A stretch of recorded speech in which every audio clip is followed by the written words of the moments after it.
My family sent a group text. We talked and decided that it would be better for you to go for now. No thanks, no explanation, just a dismissal. I said, okay, I understand. I'll respect that and leave the family alone. Take care. That night at 3:17 a.m., I closed their $87,000 fund with one click. There were 89 missed calls on my phone by the time the sun came up. My dad's voicemail asked, "What happened?" The bank put a hold on everything. This happened over a year ago, but I'm finally ready to tell you about it.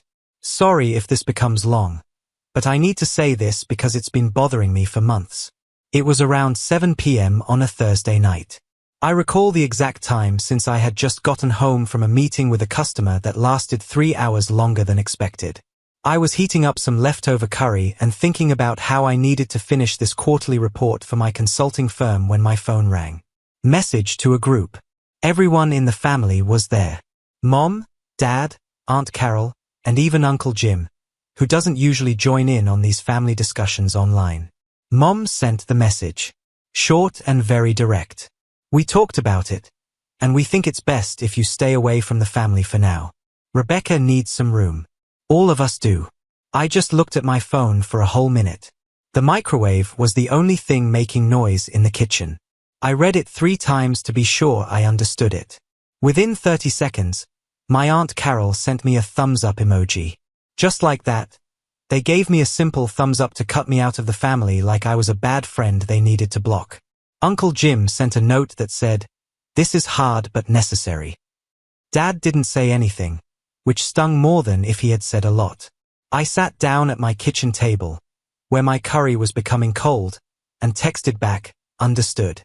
I'll respect that and step away from the family. Take care." I wanted to say more. I wanted to know what I had done wrong. Wanted to stand up for myself. I wanted to bring out how ironic it was that they cut off their main source of income, but I didn't. I pressed send and set my phone down on the counter. I couldn't sleep that night. Kept thinking about the message over and over again. The way it was done casually, the way it was done in a planned way. It was evident that they had talked about this without me. They all talked about where I fit into the family, like I was some kind of problem that needed to be solved. About 3 a.m., while I was lying there staring at the ceiling, something clicked. Okay. They wanted me to leave. I'd leave totally. I got out of bed, picked up my laptop, and entered into the joint account I had been in charge of for 5 years. The one that helped Mom pay for her insulin, helped Dad pay his mortgage, and kept Rebecca's apartment going when her freelance graphic design job dried up for months at a time. The account that had $3,247 in it at the time, with my automatic monthly payment of $1,500 set to go through the next morning. I stopped the automatic transfer. After that, I moved the rest of the money to my personal checking account. After that, I closed the whole account. It just took around 10 minutes to do the whole thing. At 3:17 a.m., a few mouse clicks terminated 5 years of being financially responsible. At dawn, my phone went completely berserk. When I checked at 8 a.m., I had missed 89 calls. Dad left this voicemail that made him seem scared and nervous. "What happened, son?" The bank put a hold on everything. Mom's prescription didn't go through. The payment on the mortgage didn't go through. Something about not having enough money. Are you all right? Why would you do this?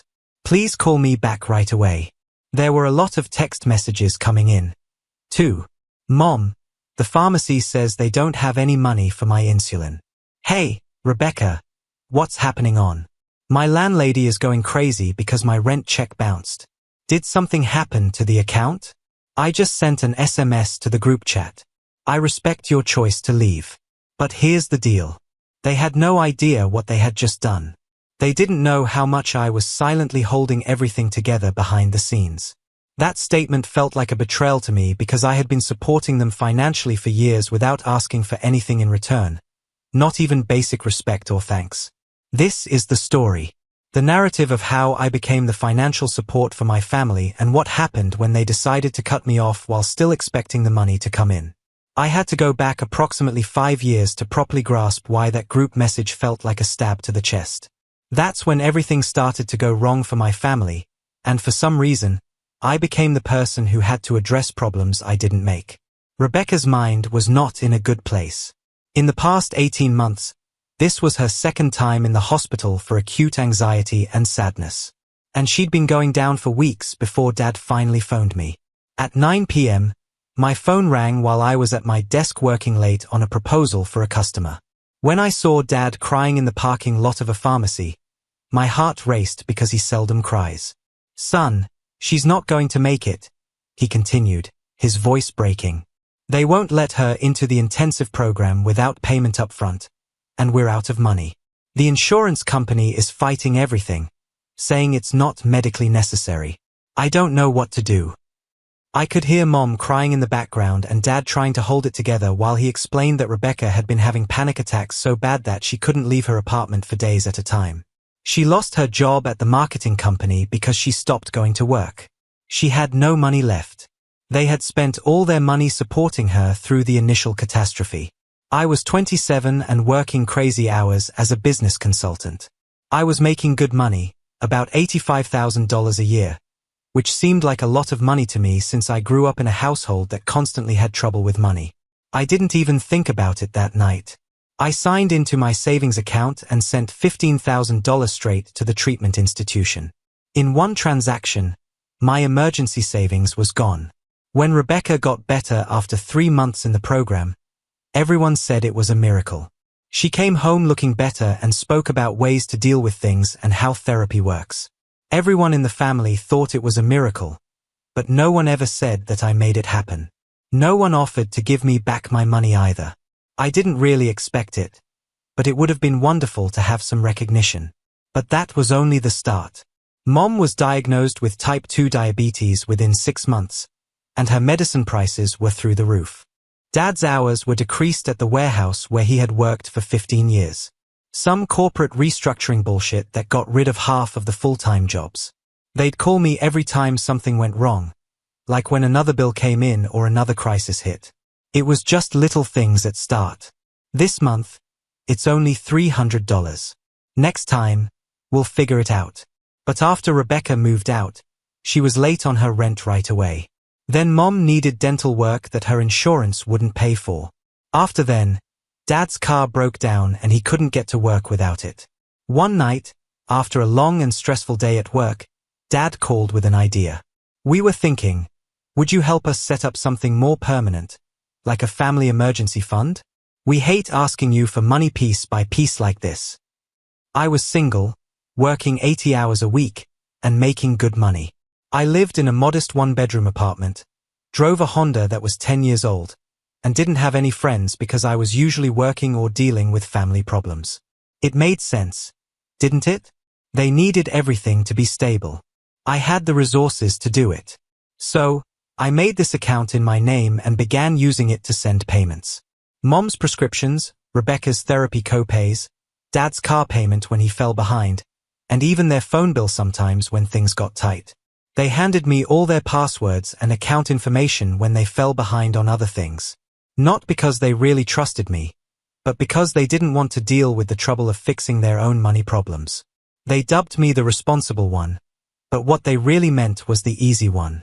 The one who could be counted on to solve problems with money instead of making others make hard decisions or give up things. My life became this long list of small compromises. I moved to a less expensive apartment in a bad neighborhood. I stopped going on trips. Could no longer afford them. More nights than I want to admit. I had instant ramen and peanut butter sandwiches for dinner. All of this so I could maintain being their safety net in case of financial trouble. The weird thing is that none of them ever asked how I was doing. Not even once. When I got to family dinners after working 7 days a week, they barely said hello to me before starting to talk about Rebecca's current crisis, Dad's job search, or Mom's recent doctor's appointment.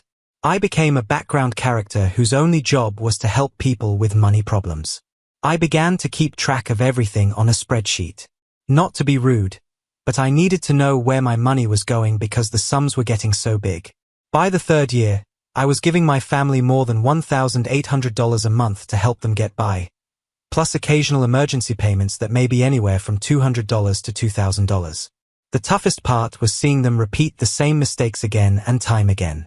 Rebecca would get steady, start freelancing again, then take on too many assignments, burn out, and be gone for weeks. Dad would obtain a temporary job, spend the first paycheck on things he didn't need, and then freak out when the rent was due. Mom would skip her medicine to save money, but then she would have to go to the emergency room, which would cost her all of her savings.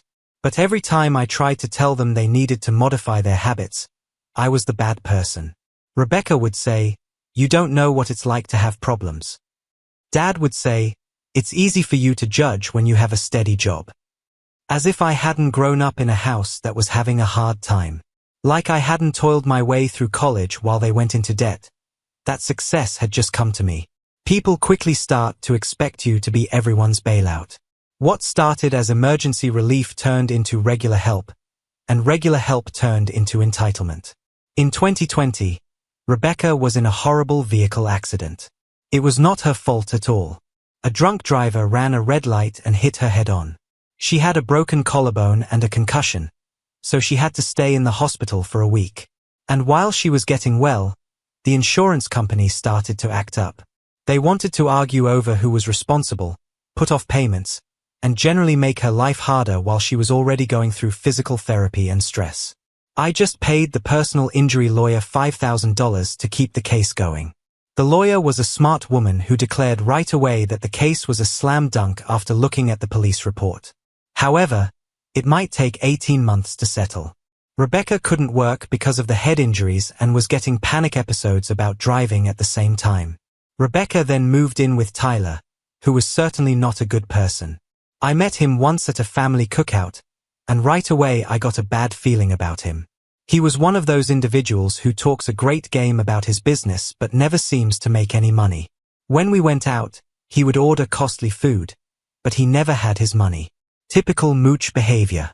But Rebecca was completely in love. She moved into his flat and told him they were going to start a creative agency together. She found out within 3 months that he had been cheating on her with his ex-girlfriend and using her credit cards to pay for his business ideas. She left him in the middle of the night with only her laptop and a luggage. I sent her $1,200 for a motel and food while she sought for a new place to live. After that, I paid her first month's rent and security deposit when she found a studio apartment. I never got any of it back, but at least she was safe. They never asked how they were getting all much money. They never saw the spreadsheet I used to keep track of my own costs while trying to help everyone else.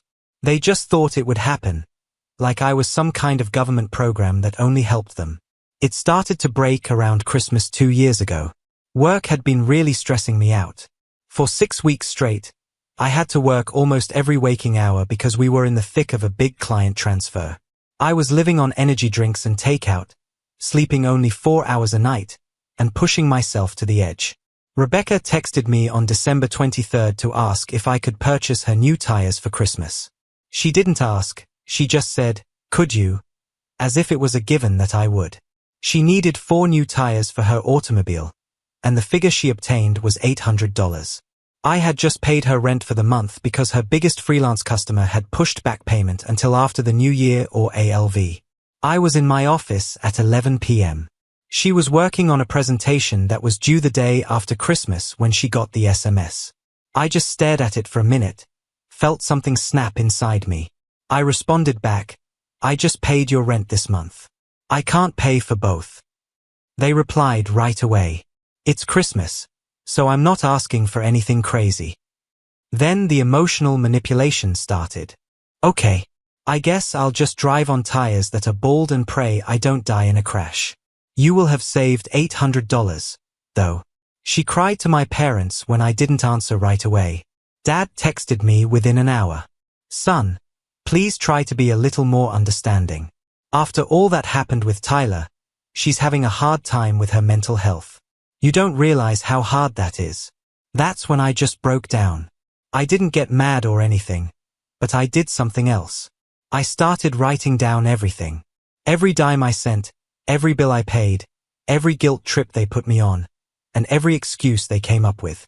I made backups, emailed myself bank statements, and took screenshots of conversations. I didn't do this to hold it over them or anything. I just wanted to remind myself that it was real and that they were taking a lot from me without ever saying thank you. I wanted to remember that the sacrifices I was making were important and meaningful, even if they couldn't see them. At the same time, my life was falling apart. I was working myself to death. I didn't have any savings saved for what I needed for real emergencies. I couldn't even afford to go on dates since I had to pay them. Because I was never home, my apartment was a mess. I hadn't gone on a proper vacation in 3 years. I was paying for their meals at the restaurant while eating food from the dollar shop. But when I tried to talk about my personal stress, they'd shift the subject or tell me how lucky I was to have a decent career. Good for you. Like I hadn't worked 14-hour days and been under continual stress to earn every dime. It felt like I had been given success while they were going through hard times for no reason. The toughest part was seeing them trash the money I worked so hard to give them. Rebecca would send me money through Venmo for groceries, and then she would post Instagram stories from fancy places. Dad would ask for help with the bills and then say he was going to buy a new power tool that week. Mom would need money for medical bills, but then she would show up with beautiful jewelry. When I asked for receipts, they responded like I was trying to control them. When I asked for verification that the $300 I sent had really gone to her therapist, Rebecca said, "You don't trust us." Dad remarked, "We're not your employees," when I requested him to send me the real utility bill instead of just telling me how much it was. But they didn't mind using me like their own bank account. Last month, things came to a head in the most stupid way possible. Rebecca had been getting better. Therapy was working. She had gotten a few decent freelancing jobs, and for the past 3 months, she had always been able to pay her rent. I was starting to feel hopeful that the family was finally getting back on solid ground. At 10 a.m., she sent an SMS to the family group. "On a Tuesday. I know money is limited, but might the fund pay for a wellness getaway in Colorado? It's for my mental health recovery, and my therapist feels it would be very helpful." I didn't get the message right away because I was in a meeting with a client. An hour later, when I looked at my phone, there was already an entire thread of people talking about it. A wellness retreat for $3,200, which includes airfare, lodging, meals, and something called holistic healing workshops. I didn't respond straight away. I wanted to see what everyone else said first since I was sure someone would comment how silly this was. And Dad, the same guy I had to bring out of overdraft twice last year. "Sounds like something you really need, sweetheart. Let's see what we can do," said the same person whose mortgage I had been helping with for 18 months. Mom added a love emoji and said, "Whatever helps you heal, honey." That's when it hit me like a freight train. They didn't merely think they could utilize me. They were ready for it. They assumed the fund belonged to everyone, and that I was a quiet benefactor who was only there to make their difficulties go away. They were talking about spending more than $3,000 of my money as if it were theirs. I sat in my car outside the client's office, staring at my phone, and I felt a wrath rising up like I'd never felt before. This wasn't an urgent matter. This wasn't food, rent, or medical care.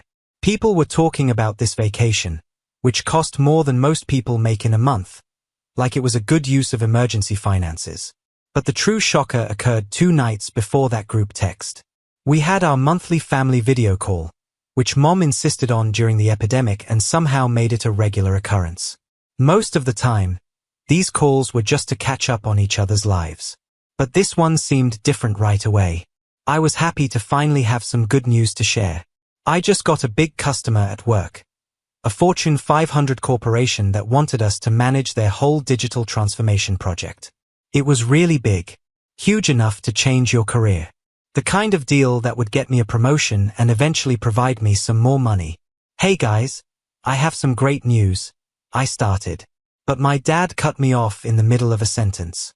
"Sorry, son. Can we go back to talking about Rebecca's living circumstances first?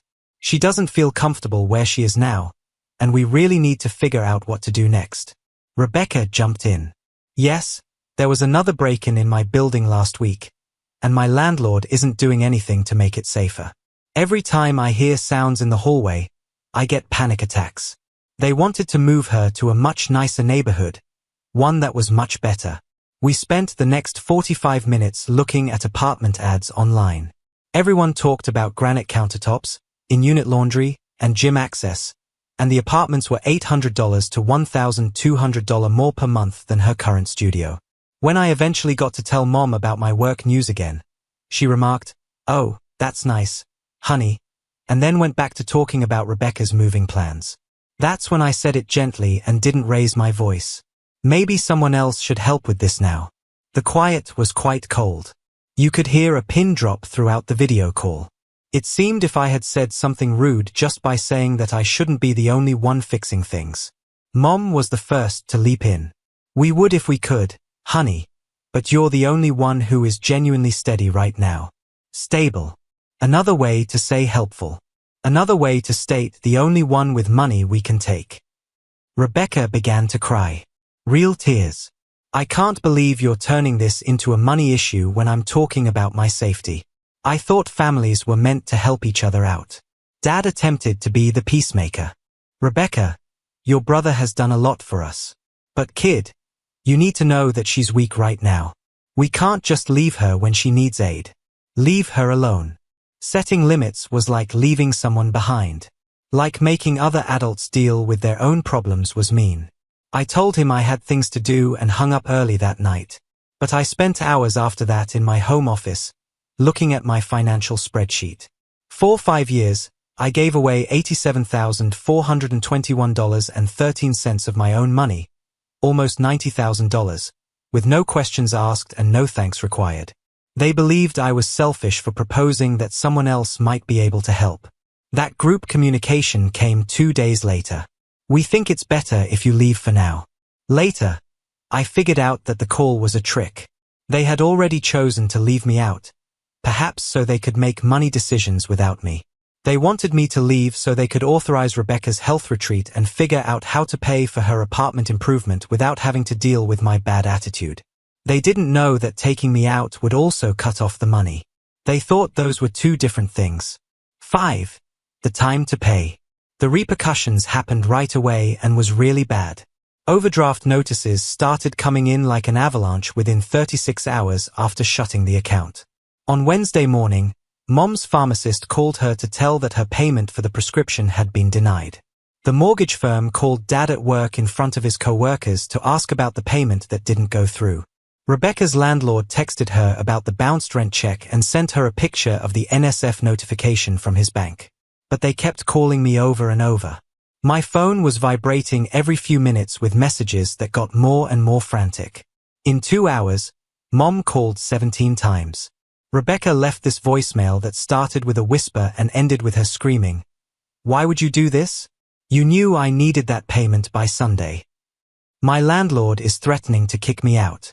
You're going to put me out on the street." The texts were considerably bad. Dad delivered voice note after voice note, like he was going crazy. "The mortgage didn't go through, son. We got a $35 NSF fee from the bank, and now we're short for next month as well. I believed you took care of the insurance payment, but that bounced too. The auto insurance expired, and now they're telling us we have to pay twice as much to get it back. What did you do to the account for utilities? ComEd says we're 3 months behind, but I thought you were taking care of that. Our checking account was locked by the bank. They noted that all the failed transfers raised a lot of warning flags. You need to fix this right away. Please fix this." I felt like I had shattered something when all they wanted me to do was step back. The desperation in their voices was something I'd never heard before. For 5 years, I'd been discreetly preventing these precise circumstances from happening. Because I was always there to catch them, they would never have to deal with the full consequences of their money decisions. They were now free-falling and instantly understood how high they had gone. Mom left this sad voicemail. "I don't comprehend what's going on. Honey, when I went to get my insulin, they told me the account was closed. I don't want to eat anything because I don't have my medicine. Please call me back. I raised you better than this." That last line hurt like a dagger. I taught you better than this. Like not knowing basic financial rules was a moral failure on my behalf. They set up a Zoom meeting for the whole family on Thursday night. I could tell right away that it was a trap when I joined. Mom's face looked pale and tired. Dad was walking back and forth behind her like a caged animal. Rebecca's cheeks were wet with tears. Aunt Carol was also there, sitting up straight in her pearls like we were in family court. It seemed strange that Uncle Jim was on the phone, because that never occurred unless someone had died. "What did you do to us?" Rebecca started before I could even have my camera ready. "You just left us after everything we've been through together." I took a deep breath and tried to keep cool after everything we mean to each other. "You sent me a group text ordering me to leave the family. I'm doing what you want." Mom said, "We didn't mean financially. We just thought you needed some time away from Rebecca's problems. We never talked about the money." I added, "You told me to stay away from the family. The money was part of my involvement with the family. If you wanted me out of family decisions but still wanted my financial support, you should have been more clear." Dad jumped in. "Don't be silly. You know what we meant." "No, I truly don't. Because you all talked about me and made a decision without my being there. You thought I was bad for Rebecca's mental health, bad for the family, or anything else. So, I fully left. That was when Rebecca truly lost it. What have you done for us? You mean after I paid your rent, paid for your therapy, took care of your emergency, and was treated like garbage for saying no to your wellness retreat?" There was only Rebecca's crying in the room. "You act like we never cared for you." Mom whispered it softly. "But we did. We do. You're part of the family." "Really?" I said. "When was the last time any of you asked how I was? When was the last time someone volunteered to help me with something? When was the last time someone said thank you?" More quiet. That's when I shared my screen with them and showed them the spreadsheet. 5 years' worth of financial records, including every payment, bill, and emergency transfer, were kept with great care. Payments for insurance, medical bills, rent, car repairs, legal fees, electricity, groceries, therapy co-pays, and prescriptions are all examples of monthly contributions. The amount thus far is $87,421.13. There was no sound. I studied their faces as they thought about the number. Dad's mouth was really open. Mom looked like she was going to throw up. Rebecca had stopped crying and was just looking at the screen. Mom exclaimed, "You've been keeping an eye on us," alarmed. "No," I said. "I've been keeping track of my own spending. I've been trying to figure out why I can't go on vacation, buy nice furniture, or save for retirement. This is where my money has been going." Aunt Carol stood out for the first time. $87,000. "How can that be?" I stated it was very easy. Rebecca's treatment cost $15,000, her dad's mortgage payments cost $8,000, her mom's medical bills cost $12,000, her apartment deposits and rent payments cost $6,000, her legal fees cost $5,000, and her car repairs and insurance cost $10,000. The list goes on and on. Dad attempted to make us feel bad. "We're related. Family helps each other. You can't put a price on that." I agreed with you. Family assists each other. But this hasn't worked. It's been helpful. You all kept making the same money mistakes because you knew I would catch you when you fell. You never had to learn from your mistakes since there were none? Rebecca was able to speak again. "So what? You're going to let us lose it all? You're going to let Mom go without her meds? You're going to let me live on the street? I'm going to let you all deal with your own problems like grown-ups." I answered, "The same way I deal with mine." "Mom, you don't have problems like ours," she said. "You have a good job. You know a lot. You don't have any problems with your mental health." "I work 80 hours a week to pay for my life and yours," I said. "I haven't taken a vacation in 3 years. I eat ramen for dinner and live in a bad apartment so I can pay your bills. You think I don't have any stress? You assume I don't have any problems?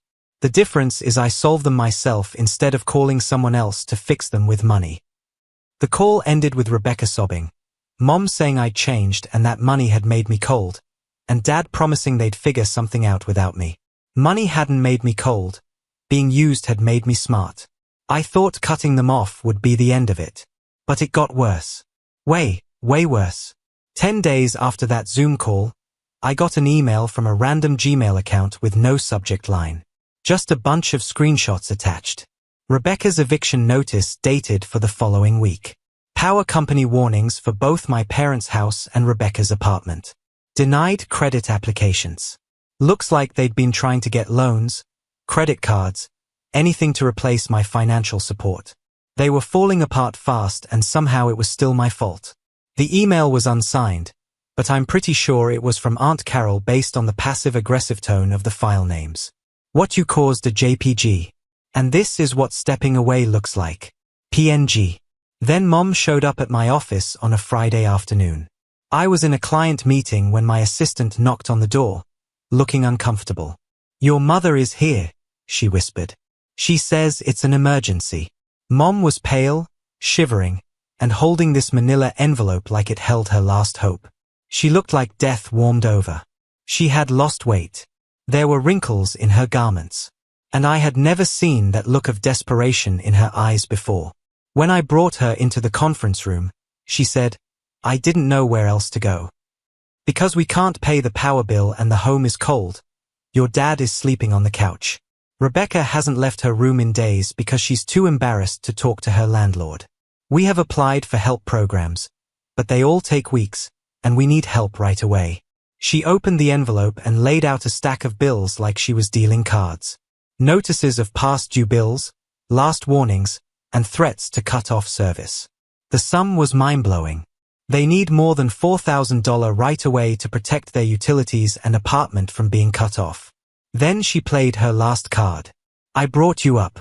I made you live. I put on your diapers. You stayed up all night when you were sick. Worked 2 shifts to pay for your school clothes. This is how you pay us back? By letting us suffer when you could have helped. I really did laugh. Not because it was humorous, but because it was so bold. You gave me life, and then you spent 30 years trying to make me feel like I owed you for it. You taught me that family means giving up everything for individuals who won't give up anything for you. She responded, that's not fair, and tears started to fall. We would help you if we could. When? I cut in. When have you ever been there for me? When I had 3 jobs to pay for school.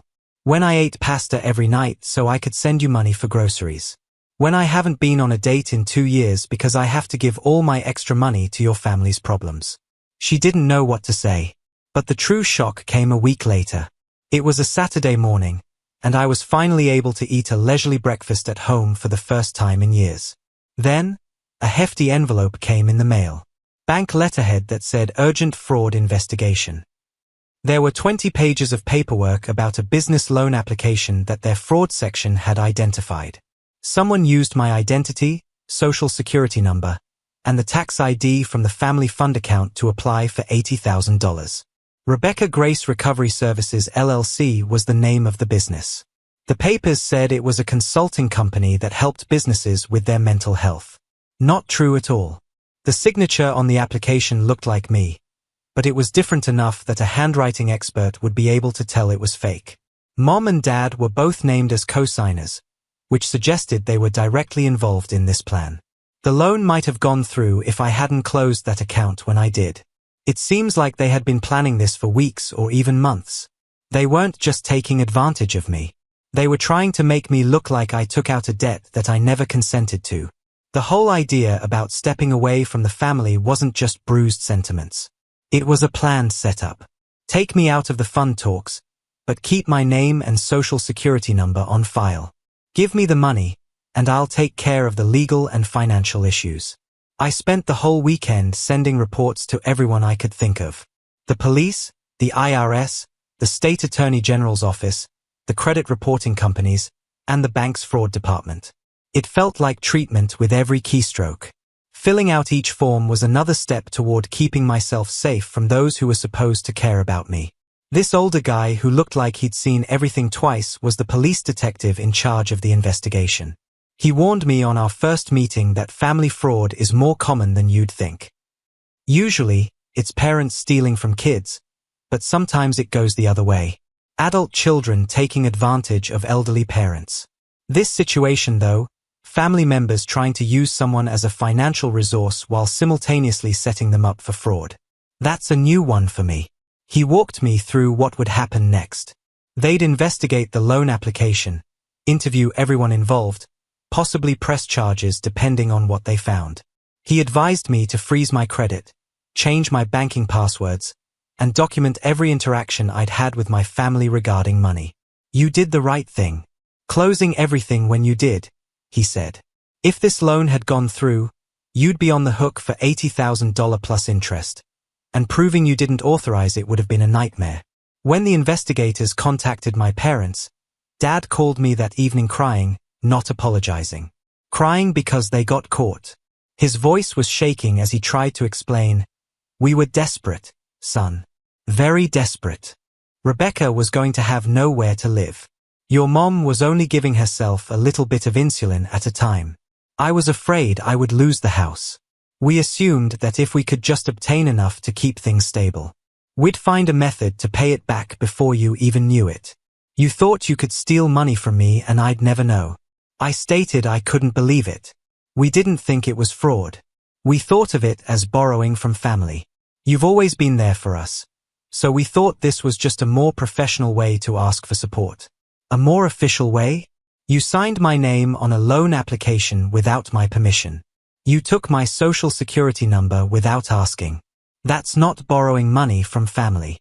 That's stealing someone's identity. He was quiet for a long time. I know how it appears, but we never wanted to hurt you. We were just attempting to stay alive by ruining my credit and possibly making me responsible for a debt I didn't take. What if I hadn't seen this? What if the bank hadn't noticed it? I could have lost everything and never known why. That was the last time we talked. What do you respond to someone who feels they can take from you because they love you? That fund has been closed for about a year now.